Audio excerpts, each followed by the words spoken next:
In this video, I'll show you how to create a smooth spiral zoom effect inside Davinci Resolve. Start by selecting the clip you want to animate, then open the inspector at the top right of the screen. Under the transform controls, increase the zoom value slightly. Around 1.2 works well.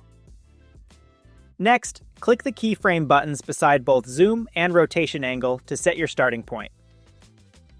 Move your playhead a few seconds forward in the timeline to where you want the spiral zoom to end. Now, increase the zoom value to about 1.3 and set the rotation angle to -3. This combination creates a dynamic zoom in while adding a gentle spin. If you want to reverse the direction of the spin, simply swap the rotation values. For example, set the first keyframe to +3 and the second one to -3. To make the motion smoother, select your keyframes, right-click, and choose Ease In or Ease Out. This adds a more natural acceleration to the movement. And that's it! You've just created a spiral zoom effect that adds a lot of energy to your shots without needing any plugins.